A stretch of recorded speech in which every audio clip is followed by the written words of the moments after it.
The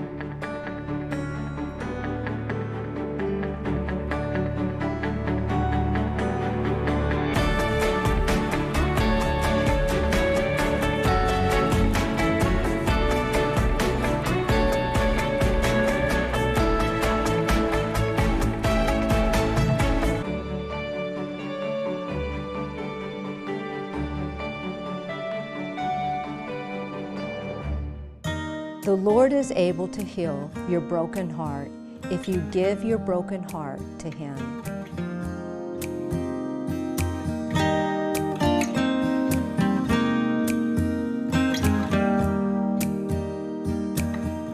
Chris and Rusty Golden are no strangers to the country music world. Sons of William Lee Golden, a member of the Oak Ridge Boys, they grew up singing Southern gospel music.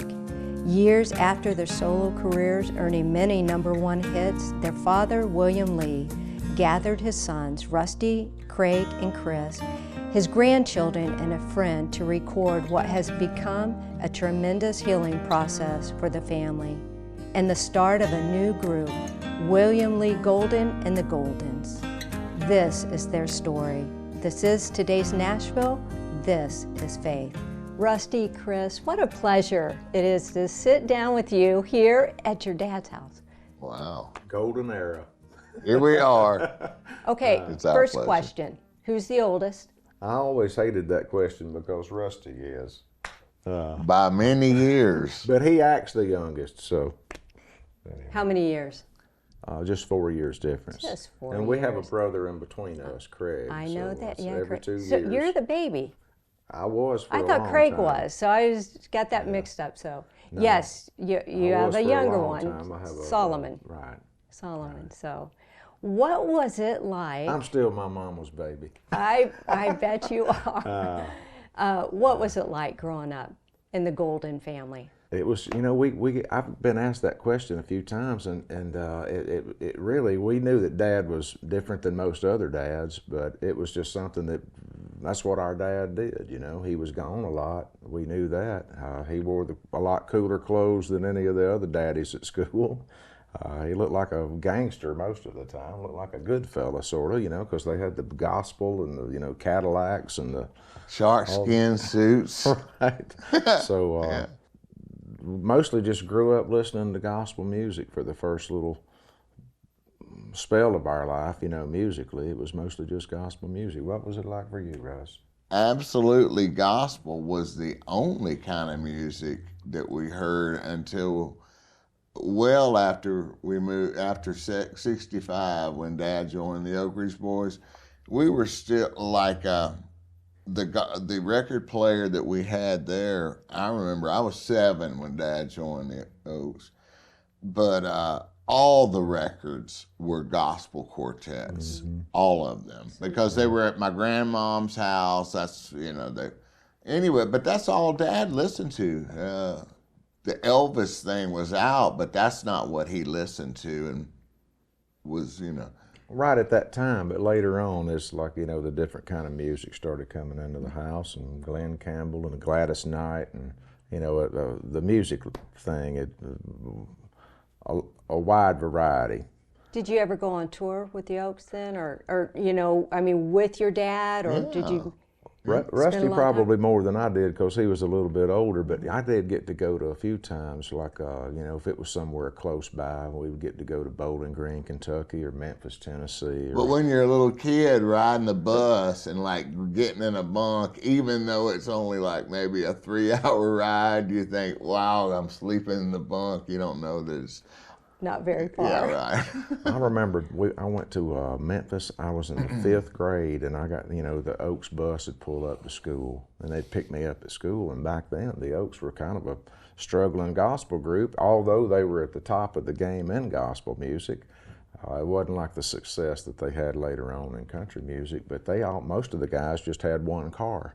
So the bus would go house to house and picking them up like a school bus, you know, and dropping them off like the singers. It'd be like the bus would go door to door picking up singers, and they all sort of lived close to each other. But they picked me up at school one time. I got to go to Memphis with them, and I I felt so special getting to get checked out of school and What did your get on friends the bus.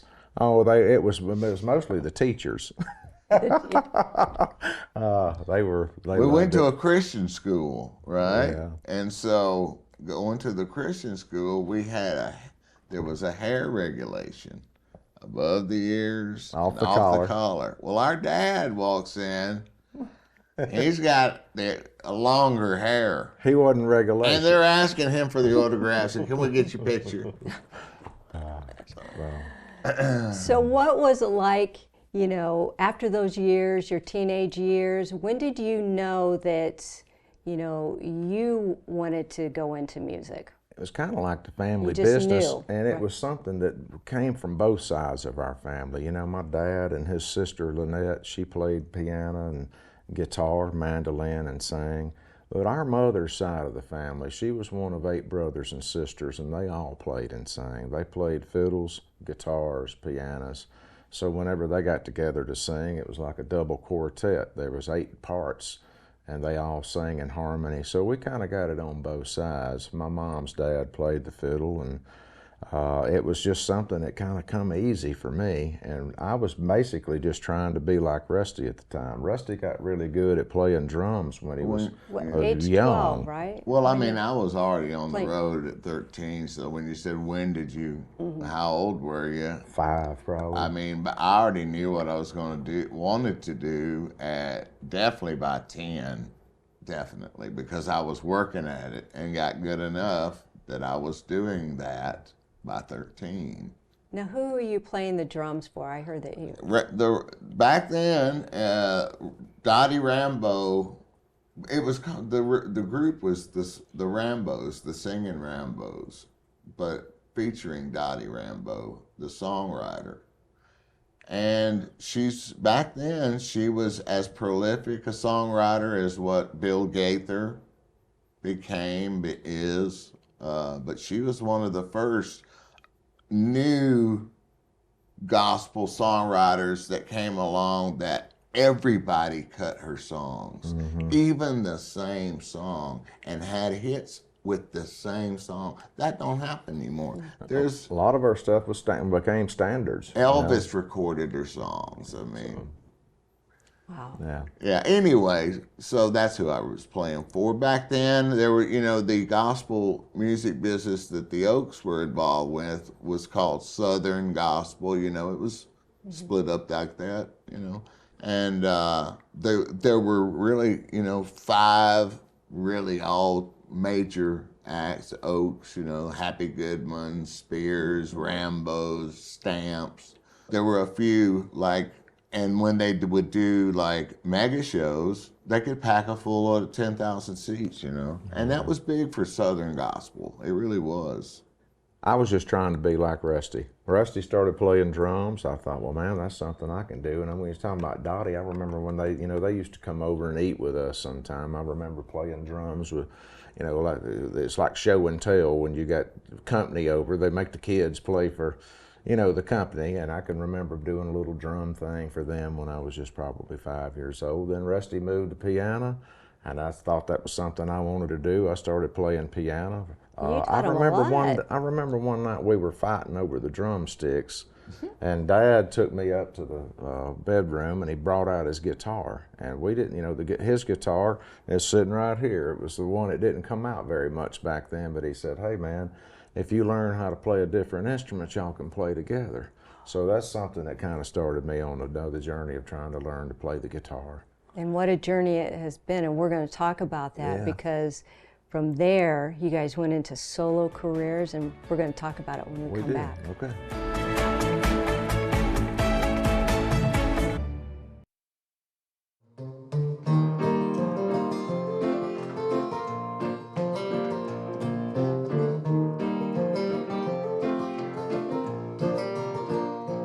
At my door, the leaves are falling, and cold wild wind will come.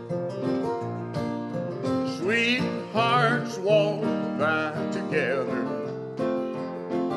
and I still miss someone.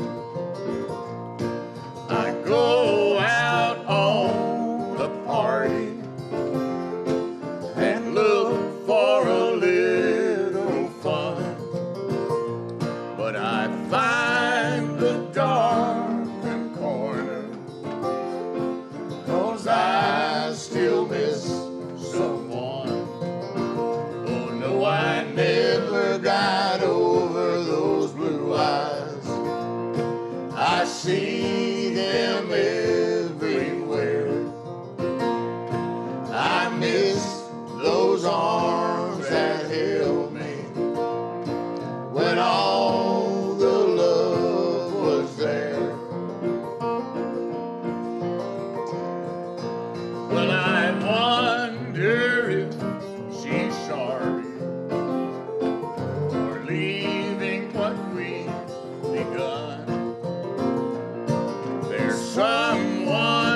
I still miss someone.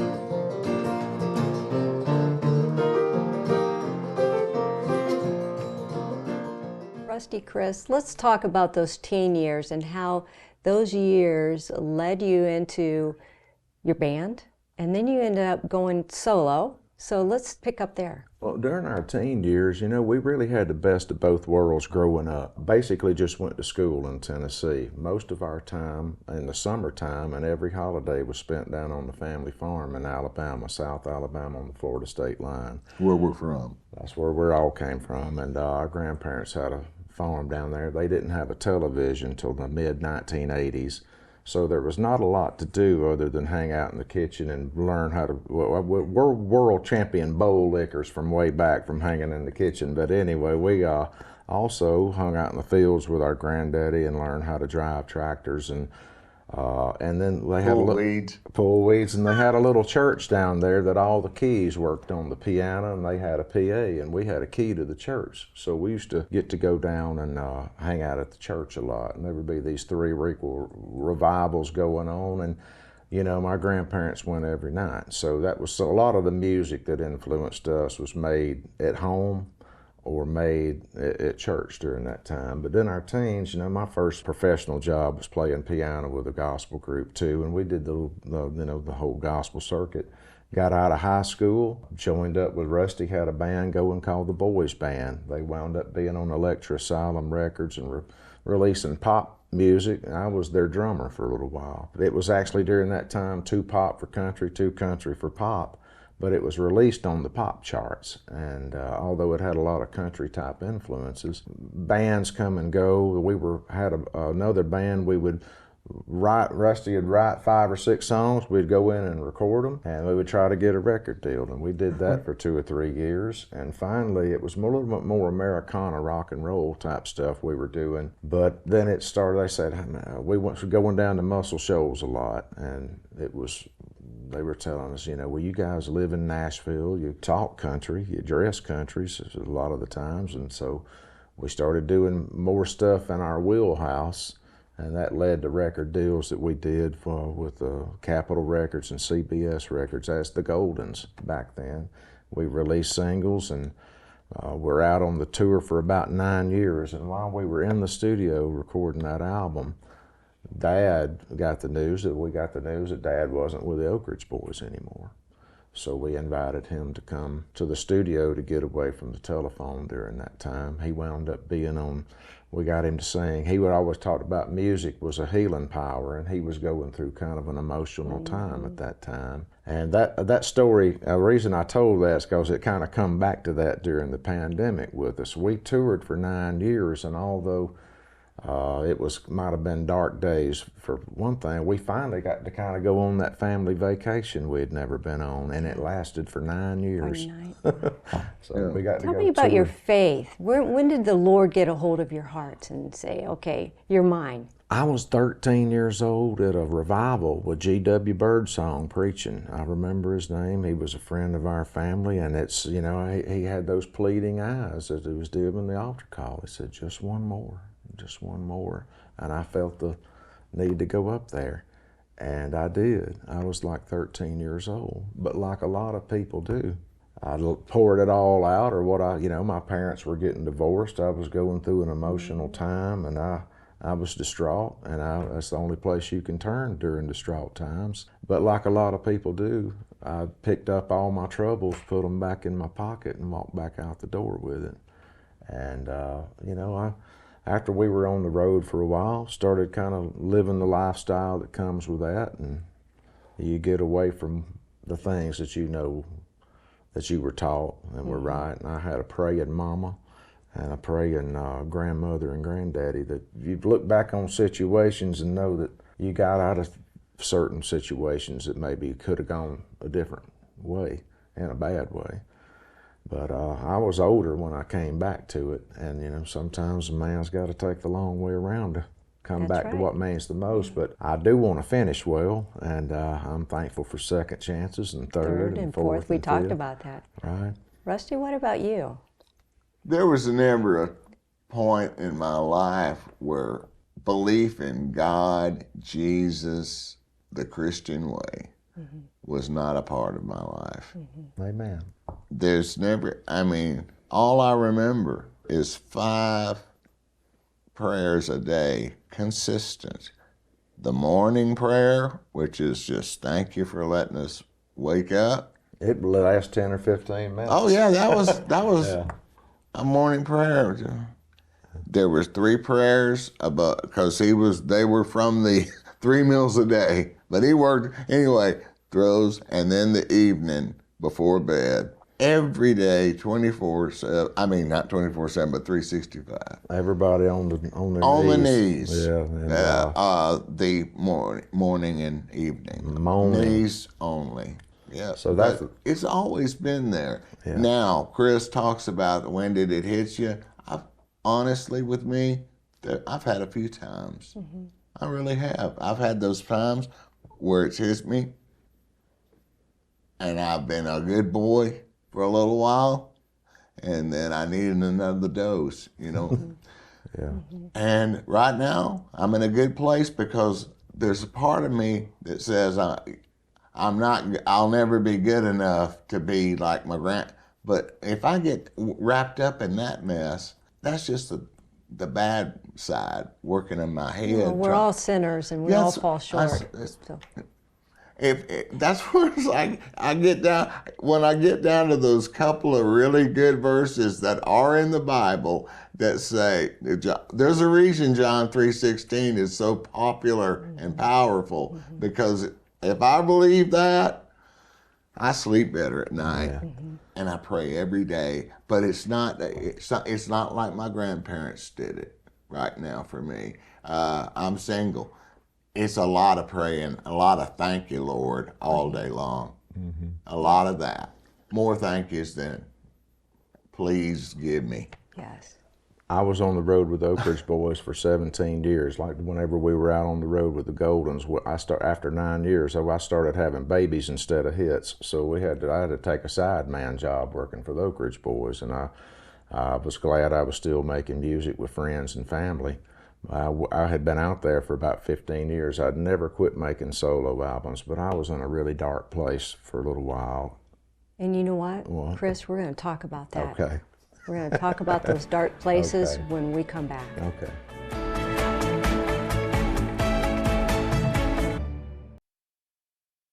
Chris, let's talk about that dark place. Well, I had been out on the road with the Oaks for a lot of years. I'd never quit making solo music, but during this time, we were on a Christmas tour, selling out everywhere we went, and there was we were playing a lot of union stage halls, and they have the thing where they call the stage is dark, and that's when nobody's allowed on stage or you'll be fined a union fee, something like that. We were right outside of Los Angeles in Cerritos, California, and I had been kind of in a dark, or not kind of, I'd been in a dark place. I was feeling unfulfilled, although I was feeding my family. I had a lot of music in me that I don't feel like I was getting out. I was missing my family, doubting my calling, and I knew it was the evil one working on me, and I went into the theater there, checking my drums. I was playing drums at the time, and I saw a man sitting out there. And a lot of people think I'm crazy when I tell this story, but I know how powerful it was to me. And he come up, and I said, "Oh man, is the stage dark?" He said, "Don't you have enough light around you?" And I said, "Yes, sir, I just didn't want anybody to get fined for me being up here." He comes up, tells me he likes the drums. I said, "Well, man, you're not going to hear very much drums tonight. This is a Christmas show. I got to soft shoe everything. In fact, I'm getting ready to get dressed up, and they're going to roll a fake fireplace out here and put it right in the front of the drums. You're not even going to see me tonight." And that was the ego in me, like, you know, it's like, I'm the only guy there on stage they're hiding back here, you know, and it was my ego, man. It was a lot of ego stuff going on. We exchanged pleasantries, and he told me, I said, "Well, man, I play other things, and I sing and write." He said, "Don't talk about gifts in a negative light." So we exchanged pleasantries. I went out to the lobby to take a little box of CDs that I was trying to sell on the intermission and after the show, and I turned around and he was standing there. I didn't hear him follow me, and it scared me. And he said, "Man, I didn't mean to scare you." He said, but I felt led to tell you, man, you need to quit playing for the guys that write your check and quit playing for the people that pay good money to see the guys that write your check. You need to start playing for the one that gave you the gift. And man, I started shaking, and I asked him, I said, are you an angel? And he said, I'm just a messenger. And I said, well, that's what angels are. I asked him again, he said, I'm just a messenger. But I went straight to the drums and I put, I'll play my best for him, pa-rum-pa-pum-pum. And then I put, play for the one that gave you the gift. Every time I change the skins on my drums now, that's the first thing I do is write that on there. But it changed my trajectory during a dark time, and I told him, I said, well, I'm not going to know if you're an angel till I get to heaven, but I do know who sent you, and the timing was perfect. It got me through the rest of the tour. I started recording a gospel album, started doing some of the songs that Rusty had written. Rusty was a songwriter of the year in Southern gospel during that time. He had 2 or 3 songs of the year that he had written, so I thought, well, I want to get the team back together, at least record some of his songs. And so I started recording gospel music, and I've been so blessed ever since. But that was so powerful to me that I called my mom, I called my wife and kids, I called my dad and brothers. I said, I think I just saw an angel. Our grandmother always had that sign in the lobby. I love it. I think it's, she always had that sign in her foyer that said, be careful to entertain strangers. Some have entertained angels unaware. I had been seeing that since I was old enough to read. So I knew that verse from time I was a young boy. But anyway, it was a powerful thing to me. And I still believe that that's what changed my trajectory on that. And I have recorded like 7 gospel albums since then. And now you are doing the Goldens. Right, and it kind of come full circle. All that stuff about the healing power and the of music during the pandemic. I'm sure Dad told you about it, but he gathered us all together. Our mother had just passed away. She fought a valiant battle with pancreatic cancer, but and she got her final healing.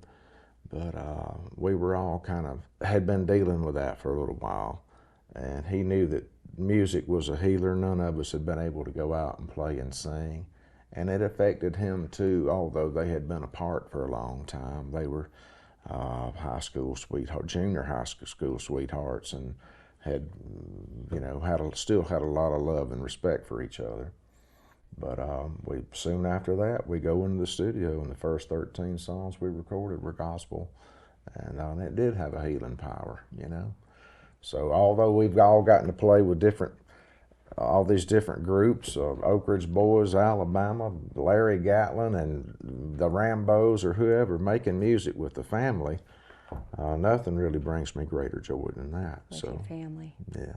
Tell me about the Goldens and where you're going with it, and your new music. And well, we recorded 34 songs during the pandemic, 3 different kind of genres and styles of albums, and we've been doing, we get together around the piano and sing a lot, but we've got some live dates coming up, and we've also recorded a lot of videos that are in the can, a lot of content for that, and we got a few other things that we have in the works for the next few little months. But I hope that those 3 albums that we did at the same time, I hope that was just the beginning, because we got hundreds.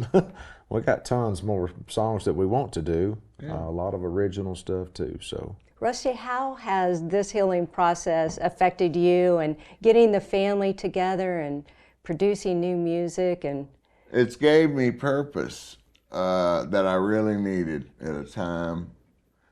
For the last almost 5 years, I've been spending over half the year overseas playing. When the pandemic happened, it sent everybody back home. And I needed to come back home, not only because of that, but because my mom had 4 more months. And it gave me those 4 months with my brothers under the same roof, 24/7. For those 4 months, we were under the same roof. I mean, up close and personal, those last 4 months with my mom. So that was priceless. Then Dad gave us just a little time to get things together down there. And then as soon as we came home, we got together around this piano sitting right here, and we started going over possibilities of songs that started with his youth. Some songs I didn't know, but come to love. And it's gave me something to do, because if I didn't have this going right now, I don't have a schedule like Chris does. You can go to chrisgolden.net and find out what's going on. I know you all are Yeah. so busy, and I have to say, Well. before I close, I saw the video of Take It Easy, and Yeah. you just look like you're all just having so much fun. Well, it is the whole thing. If it ceases being fun, we need to cease doing it. But you know, that's why you play music. You don't work music. A lot of people just say, "Where are you guys working next?" It's like, well, we're playing, and you know, so we're going to play around this piano. We're not going to work around it. We're going to play. But you know what? You bring in a lot of light to people's lives, and I'm just so honored, and thank you for sitting down with me today. Thank you very much. My friend, are you living in the darkness? Jesus wants you to know that He is the light of the world. Trust Him with your life. This is today's Nashville. This is faith.